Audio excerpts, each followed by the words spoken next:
하나님의 역사, 하나님의 돌보심, 하나님의 은혜가 함께 하시기를 먼저 축복합니다. 자, 오늘도 말씀 나누면서요, 하나님 의지하는 믿음이 우리에게 있어야 된다는 걸 먼저 여러분에게 선언합니다. 이 십수년 전에요, 이 둘째 아들이 이 학교 숙제로 강낭콩을 하나 들고 왔어요. 이걸 키워서 무슨 일지를 기록해서 제출을 해야 된다고 그럽니다. 그래서 심었습니다. 물통 같은 데다 심어가지고 싹이 날 때부터 매일매일 몇 센치씩 자라는지 체크하고 그거를 사진 찍어서 이 자료로 남겼어요. 그 자료가 있나 하고 찾아봤더니 너무 오래되다 보니까 저기 뒤에 저 큰 등치 있는 애들 너무 오래되다 보니까 이게 사진이 어딘지 못 찾겠어요. 한번 보여주면 재밌을 것 같아서 찾아봤는데 없더라고요. 그리 큰 일은 아니었어요. 그래서 매일매일 자라는 거 그냥 살펴보고 기다리고 체크하는데 이게 좀 지나니까 잘하잖아요. 그러니까 이게 나름 즐겁고 재밌는 일이 되었습니다. 근데 여러분, 이러한 기다림, 그냥 강낭콩 하나 심어놓고 물 주고 자라는 거 기다리는 이러한 기다림 정도는 그냥 시간이 흐르면 자연스럽게 이루어진 일입니다. 그렇기 때문에 이런 종류의 기다림에는 그냥 기대와 소망을 가지기가 쉬워요. 그거 크게 키워서 열매 맺어서 밥에다 넣어서 밥을 해 먹겠다고 했었는데 됐는지 안 됐는지 저도 기억이 사실 안 납니다. 어쨌든 간에 그저 기다리면 해결되는 일이기 때문에 그래요. 근데 문제는 말이죠, 이 오래 기다려야 되는 일들, 특히 기다린 만큼 결과가 나오지 않는 일들에서 문제가 발생합니다. 자, 우리에게 오랫동안 기도했지만 여전히 기도 제목에서 지워지지 않는 것들이 있어요. 그래서 그러한 것들이 때때로 답답하게 다가오기도 합니다. 이 성경에 등장하는 인물들을 보게 되면 그들도 늘 그랬던 것 같아요. 창세기에 등장하는 노아는 하나님의 명령에 따라 방주를 만들면서 하나님이 말씀하신 대로 홍수, 비가 오기까지 기다리고 또 기다렸어요. 무려 120년이나 기다렸습니다. 저는 이 말씀을 읽으면서 이러한 생각이 들었어요. 하나님께서 왜 그렇게까지 길게 기다리게 하셨을까? 말씀하셨으면 배다 지으면 곧바로 비 내리게 하시면 될 텐데 왜 그렇게까지 길게 기다리게 하셨을까? 쉽게 이해가 되지 않았습니다. 심지어 이 기다림의 기간 동안에 그 노아는 주변 사람들에게 조롱당하기까지 했어요. 저 미친 영감이 산 위에다가 배를 만들고 있다고 이렇게 조롱당하기까지 했어요. 하나님께서 시키신 대로 순종했을 뿐인데 이러한 수모를 당해요. 아브라함은 75세에 아들에 대한 하나님의 약속을 받았습니다. 그런데 무려 100세가 돼서야 아들이 태어났어요. 이왕 약속을 하셨으면 좀 빨리 주면 좀 좋지 않겠습니까? 모세는요, 하나님으로부터 이 출애굽 지도자로 부름 받기 전 광야에서 40여 년의 세월을 보냈습니다. 여러분이 40년을 한번 상상해 보시기 바랍니다. 화려한 왕자의 자리에서 내려와 광야에서 초라하게 지낸 그 세월이 얼마나 초조했고 그의 인생 가운데 좌절감으로 다가왔겠어요. 요셉은 왜 그렇게 억울한 일을 당하고 옥살이까지 해야 됐겠습니까? 시편에는 수많은 탄원시가 있습니다. 그 내용에서 수많은 억울한 사연을 솔직하게 다 표현하고 있습니다. 자, 그렇다면 왜 그렇게 기다려야 했고 왜 그렇게 기다릴 필요가 있었을까요? 혹시 이 질문 여러분 삶 가운데도 있지 않습니까? 물론 성경에 등장하는 이분들은 결국 하나님의 뜻이 이루어지는 것을 경험하게 됩니다. 자, 그러면 여러분에게 하나님의 뜻이니 무조건 기다리면 다 이루어집니다. 이렇게 말씀드리면 여러분 그냥 흔쾌히 만족할 수 있으실까요? 무조건 하나님의 뜻이니 무조건 감사해야 된다 이렇게 말씀드리면 말은 틀린 말 아니고 말은 정답 맞으니까 부정은 못하겠는데 아주 선뜻 무조건 한 번에 아멘 하기가 쉽지 않을 거예요. 우리가 이러한 삶을 살아가면서 때로는 이 기다림의 시간이 너무나도 길어서 하나님께 답답한 마음을 표현하기도 하고 때때로 원망이 들기도 합니다. 이 신앙생활을 정직하고 성실하게 하는 분인데 고난이 그치지 않고 오랜 세월 기도했으나 응답이 없다고 한숨 섞인 불평을 토로하기도 해요. 사실 의인의 고난 아마도요 우리의 인간의 능력으로는 영원히 속 시원한 답을 얻지 못할 수도 있어요. 왜냐하면 하나님의 섭리를 사람이 다 알 수 없기 때문에 그러죠. 그래서 그런지 이 답답하게 느껴지는 건 사실이에요. 바로 이러한 답답하고 갑갑한 고민을 오늘 말씀에 등장하는 하박국 선지자도 하고 있었습니다. 하박국서는요, 유대의 선지자였던 이 하박국의 불평과 분노를 어느 정도 담고 있습니다. 이 불의가 정의를 누르고 득세하는 그 세상을 하박국 선지자는요, 도저히 받아들일 수가 없었어요. 물론 여기엔 역사적 배경을 우리가 조금 공부해 볼 필요가 있습니다.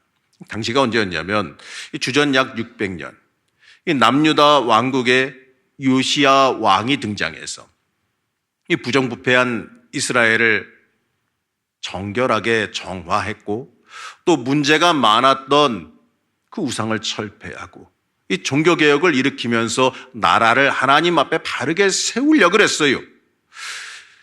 그러다 보니까 요시야 왕의 개혁에 기득권층이 반발을 하게 되죠. 요시야 왕의 개혁은 기득권들의 이득이 아니라 하나님의 본질 그 자체를 추구했기 때문에 그렇습니다. 그래서 나라가 바로 세워져 가는 줄 알았어요. 하박국 선지자는 그걸 보면서 됐다, 드디어 하나님께서 응답하셨구나 싶었습니다. 그런데 생각지 못한 큰 문제가 발생을 해요.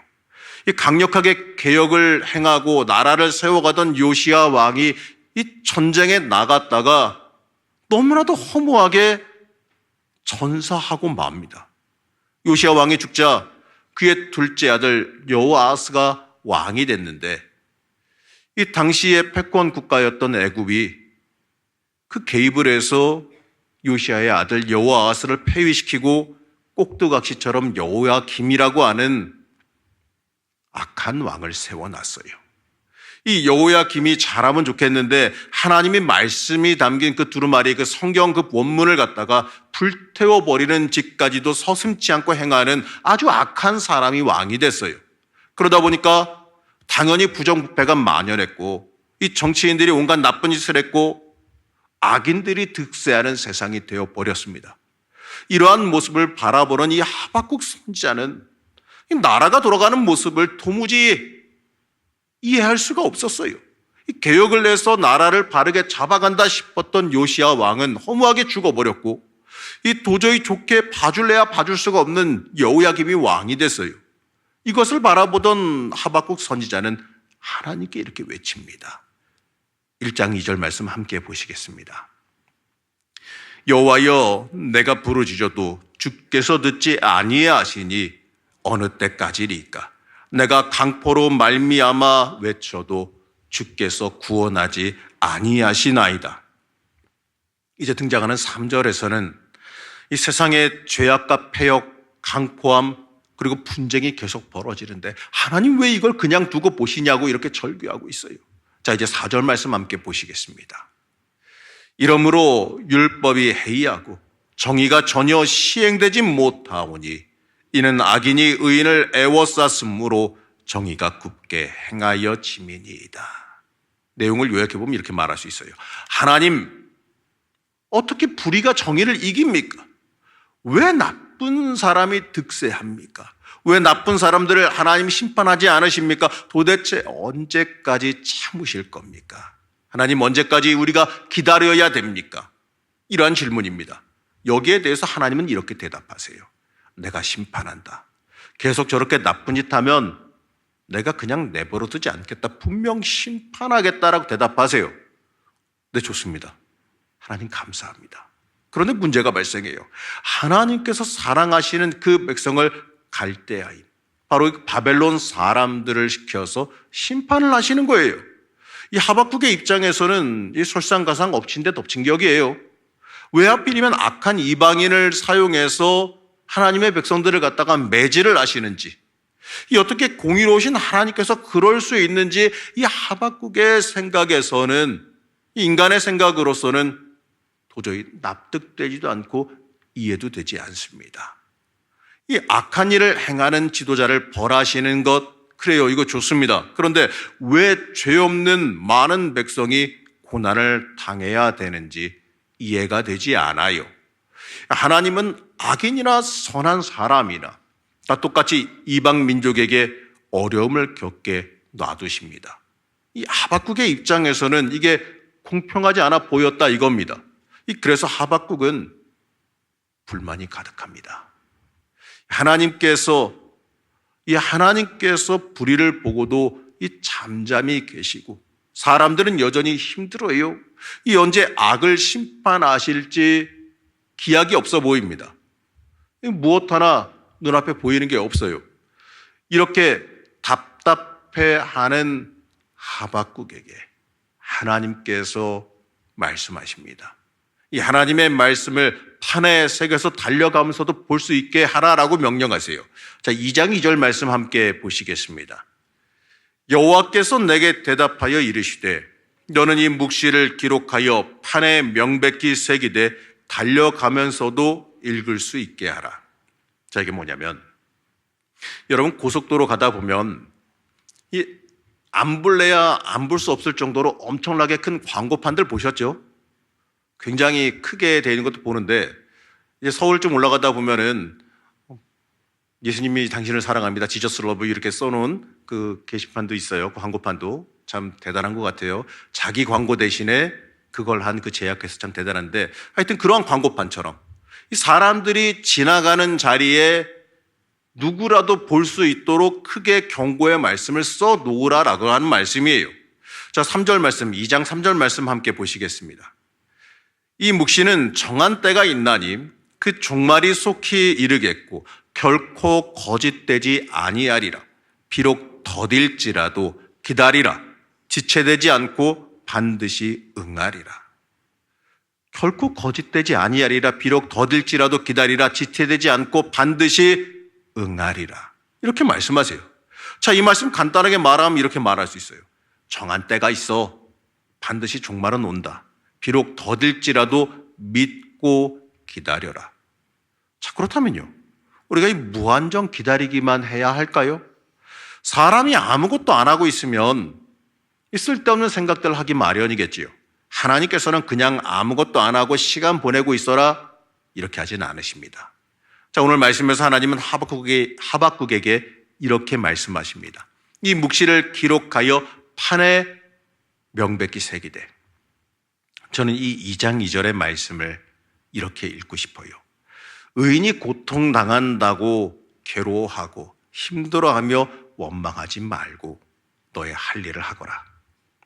의인이 고통당한다고 원망하고 있지 말고 그 시간에 이 주님께서 우리가 무엇을 하길 원하시는지 진지하게 생각해 보라 이겁니다. 하나님의 음성 듣기를 갈망해 봐라 이겁니다.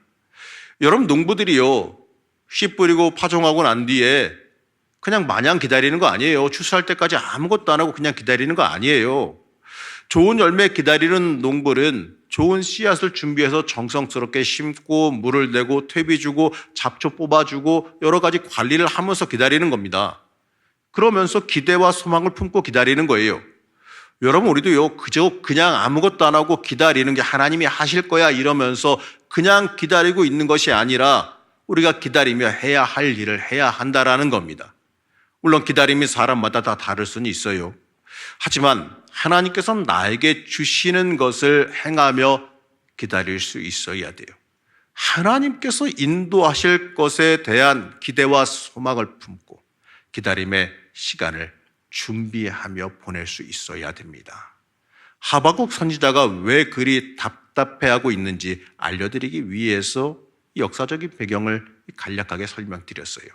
그런데 그 답답함이 우리의 인생, 우리의 삶 속에서도 이런 일이 별반 차이 없이 존재하고 있다는 사실이에요. 자, 2007년쯤에 나왔던 영화가 하나 있습니다. 이 블러드 다이아몬드라고 하는 영화가 있었는데 레오나르도 디카프리오가 주연했던 영화로 유명해요. 자, 이 영화는 이 서아프리카의 시에라리온에 다이아몬드 광산을 두고 벌어지는 내전에 대한 고발입니다. 이 사람의 생명보다 이 다이아몬드를 중요시 여기는 상황, 생명보다 돈이 중요한 그 악한 현실을 고발했어요. 이 영화에서 제가 보면서 정말 안타까웠던 장면은 아주 어린 아이들이 소년병이 되어서 이 총을 쏘는 걸 배우고 남을 죽이는 걸 배우고 심지어 남을 죽이는 장면이 나오는 부분이에요. 이 영화를 보면서 참 안타깝고 먹먹한 마음이 들었어요. 이 장면이 이게 실화를 기반으로 한 거기 때문에 실제로 어딘가에서 벌어지고 있는 현실이기 때문에 더더욱 안타까웠던 겁니다. 이렇게 이 사람의 생명이 뭐 그저게 돌덩어리 아니에요. 사람들이 귀하게 여기서 보석이라고 해서 그렇지 사실 그 돌멩이 아닙니까? 그 돌멩이 하나보다도 가치 없게 취급받는 이 현실에서 하나님 너무하십니다. 이런 생각이 들 수도 있지 않습니까? 이런 영화같이 이런 극단적인 장면은 아니더라도 우린 이러한 답답함을 인생 가운데 자주 만나게 돼요. 우린 이러한 고난과 아픔을 인간적인 생각과 인간적인 지혜만 가지고는 이해하기가 좀 어렵습니다. 이 하박국의 이 안타까운 절규는 사실 우리 시대에도 이어지는 질문이에요. 어쩌면 앞으로도 계속해서 이어질 질문일 수 있습니다. 사랑하는 성도 여러분, 이 사실 아십니까? 기다림에는 늘 뜻이 있습니다.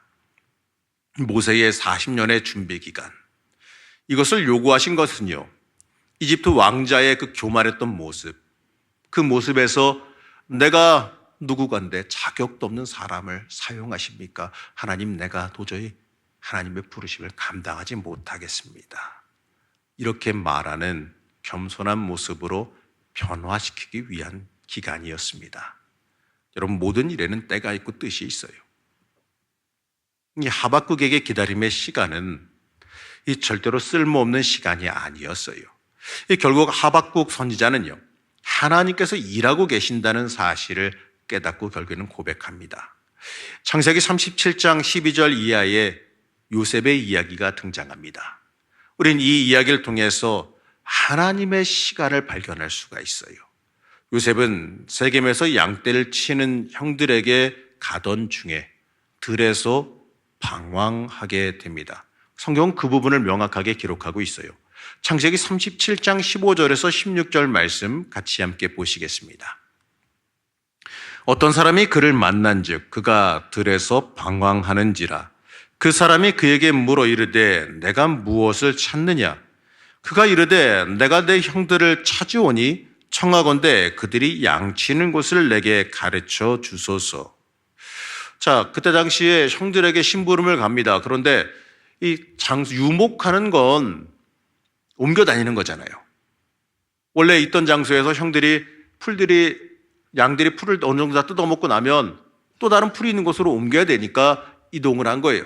그러니까 형들이 원래 있을 만한 자리에 갔는데 없어요. 이동한 겁니다. 그래서 헤매고 있는데 다른 사람이 지나가다 그럽니다. 너 거기서 뭐 하냐? 이러니까 말해보죠. 형들을 찾는데 어디 간지 모르겠습니다. 형들이 어디로 이동했는지 알려주세요. 사실 보게 되면 형들 만나러 가는 과정 중에 한 부분이에요. 굳이 일부러 기록할 필요가 없는 겁니다. 그냥 과정이에요. 그런데 그 시간을 하나님께서 일부러 성경에서 기록하고 있어요. 여러분, 성경에 아무 이유 없이 기록된 내용은 없습니다. 이렇게 들에서 머물다가 지체되어서 형들을 찾아가서 이 형들을 찾아 도단으로 떠나게 되는데, 이때 발생한 이 시간, 이 지체했던 그 시간도 사실 하나님께서 일부러 지체시킨 시간이었다는 거예요. 그 시간은요, 미디안 상인들을 만나게 만들어주신 하나님의 섭리의 시간이었다는 거예요. 그가 바로 형들을 만나서 형들에게 의해서 구덩이에 묻히게 되고 형들이 죽일까 살릴까 이러는 중에 마침 그 상인들이 지나가다 만나게 되니 형들이 동생을 팔아먹었잖아요. 어떻게 동생을 죽이냐, 차라리 팔자 이러고 팔았어요.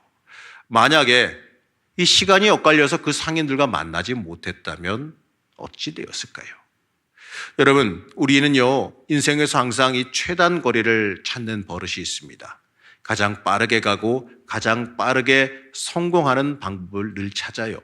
기도도요, 사실 솔직히 저도 그런데 여러분도 마찬가지 아니겠어요? 하나님의 빠른 응답이 있기를 사실 기대하지 않습니까? 우리 승질 같아서는 기도하고 눈 감았다 뜨니까 그날 해결되면 참 좋겠는데, 그렇잖아요. 기도하다 눈 감았다 떴더니 그날 완치됐어요, 이 얘기 듣고 싶고, 그날 뭐가 해결됐어요, 이 이야기 듣고 싶은데, 그게 우리의 인간적인 욕심이거든요. 근데 이 모든 인생의 문제들을 순식간에 해결되어 주시기를 기도하지만 물론 그렇게 이루어지지가 않지요. 하나님은요, 우리의 기도를 우리가 기도하기 전에 이미 다 아세요. 그러나 주님은 우리를 고속도로가 아니라 때때로 비포장 도로로 올리시는 경우도 있는 것 같고, 이 거친 산길을 돌아서 하나님의 섭리를 발견하게끔 인도하시는 경우도 있어요. 자, 우리의 시간이 직선으로만 흐르려고 한다면 하나님의 시간은 때때로 이런 것 같습니다. 지루하고 답답하게 곡선으로 흐르고 있는 것도 같아요. 때때로 하나님만 의지하도록, 하나님에게만 소망이 있음을 깨닫도록 우리의 인생 가운데 이 성숙의 시간을 요구하시는 것처럼 보입니다. 사실 여기에 신앙의 신비가 숨어 있어요. 이 더디 온다고 우리는 포기하지 말아야 됩니다. 우리의 계획보다 늦게 온다고 해서 실망하거나 낙담하지 말아야 됩니다. 여러분, 포기하지 말아야 돼요. 어차피 그리스도인인 내 인생, 이 주님의 피의 값으로 사신 인생, 내 맘대로 내 뜻대로 사는 것도 아니지 않습니까? 우리의 시간과 하나님의 시간은 다르게 흐른다는 그 사실을 여러분 잊지 마시기 바랍니다. 그 시간의 목적이 다르기 때문에 그래요. 우리의 신앙이 성장한다는 것, 우리의 믿음이 자란다는 것은 그 시간의 목적과 관점이 변한다는 것을 의미합니다. 사람의 목적은 빠르게 성장하고 성공하는 데 있어요. 하지만 신앙의 목적은 하나님께 있습니다. 그러니 우리의 인생을 사람의 관점에서만 바라봐서는 안 됩니다. 이 하박국 선지자가 기다린 끝에 발견한 것이 있어요. 하박국서 2장 4절 말씀입니다. 함께 보시겠습니다. 보라, 그의 마음은 교만하며 그 속에서 정직하지 못하나 의인은 그의 믿음으로 말미암아 살리라. 아멘. 바로 의인은 믿음으로 말미암아 산다는 거예요. 사도 바울도 이 말씀을 로마서와 갈라디아서에서 인용해서 쓰고 있습니다. 마틴 루터가 종교개혁에서 내세운 말씀이 이 말씀이에요. 맞습니다. 믿음 가운데 소망을 가지고 기다리는 이들이 하나님의 사람이에요. 이 도저히 이해할 수 없는 그 상황에서 이 하박국 선지자가 궁극적으로 발견한 것은 뭐냐? 끝까지 변함없이 믿을 수 있는 분은 하나님밖에 없다는 사실이에요. 그리고 하나님은 우리의 계획과는 다른 그분의 시간과 그분의 계획으로 움직이십니다. 결국 악인은 이 심판 앞에서 견디지를 못해요. 하박국은 이 바벨론을 심판의 도구로 사용하는 것에 대해서 불만족스러워했습니다. 그러나 심판은 내게 속한 게 아니에요. 내 속풀이를 위한 것도 아니에요. 하박국은 하나님의 응답을 듣고 하나님의 현존하심을 만나자 물이 바다를 덮은 같이 여호와의 영광을 인정하는 비전을 고백하게 됩니다.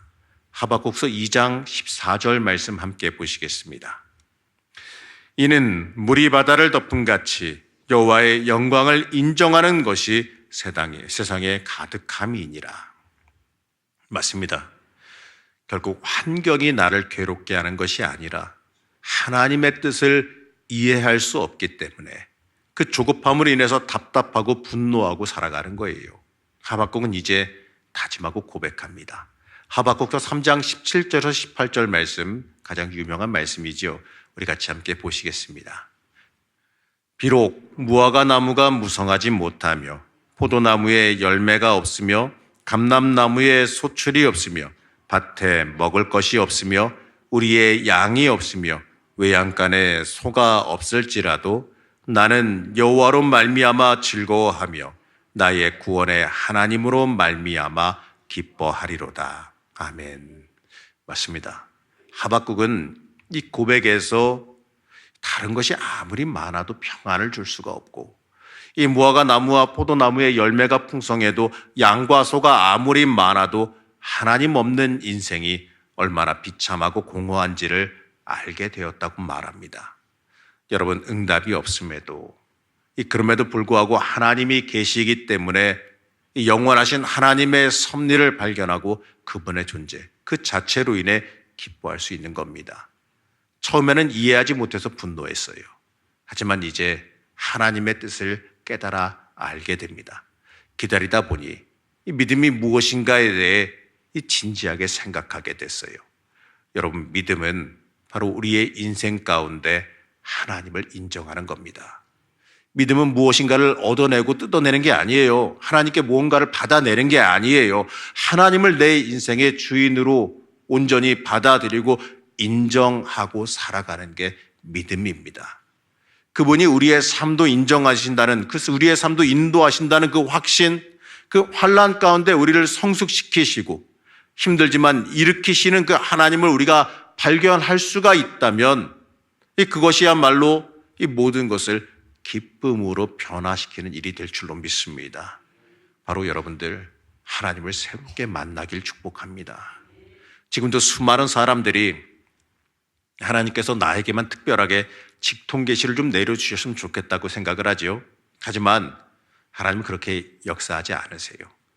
어떻게 보게 되면 인간적인 관점으로는 하나님께서 침묵으로 일관하시는 것처럼 보입니다. 사업이 잘 됐으면 좋겠는데 희망이 잘 안 보여요. 아이들로 인해서 걱정이 되어서 잠을 이루기가 힘들 때도 있어요. 아니, 하나님 그렇게 엄청난 소원도 아닌데 왜 이렇게 이 정도를 째째하게 이렇게 더디게 이루어주시는지 때때로 하나님 너무하십니다 이렇게 생각도 들고요. 답답한 마음도 들기도 해요. 하나님 도대체 나한테 관심이 있긴 있으신 건가 하는 의심이 들기도 해요. 하나님 왜 이러실까? 이 생각이 듭니다. 그런데 이사야서 43장 1절에서 2절 말씀은 우리에게 이렇게 말씀해 주십니다. 함께 보시겠습니다. 야곱아, 너를 창조하신 여호와께서 지금 말씀하시느니라.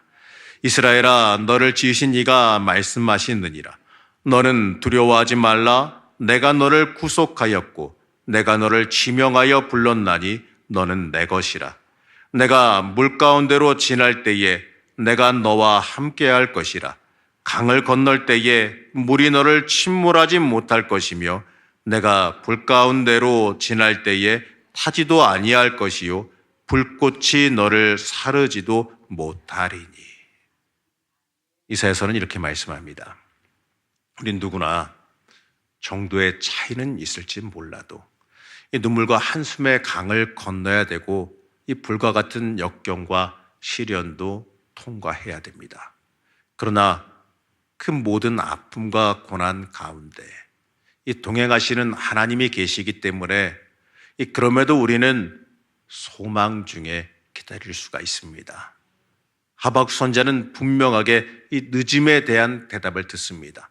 분명히 하나님이 살아계신다. 그리고 하나님의 구원이 우리에게 임한다.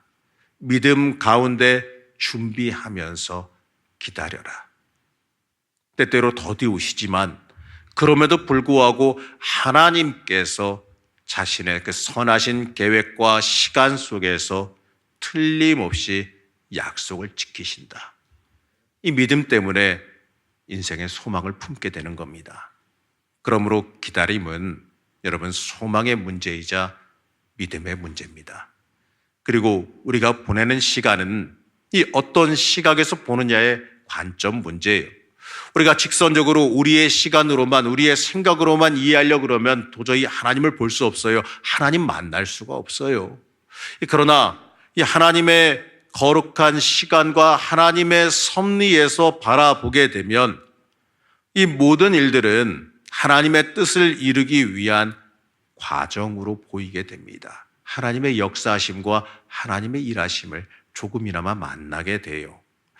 비록 더딜지라도 소망 가운데 기다리는 여러분들 되시기를 축복합니다. 하나님의 뜻을 발견하는 시간으로 또 그 시간을 만드시고 기도로 채우시며 믿음 가운데 기다리시기를 축복합니다. 반드시 주님께서는 들으시고 응답하실 줄로 믿습니다. 물론 기약 없이 기다리는 사실은 힘든 일은 맞아요. 하지만 그 안에 주실 응답과 해결하심이 틀림없이 들어있으니 우리에게 이 기다림의 소망과 기쁨이 있게 되는 겁니다.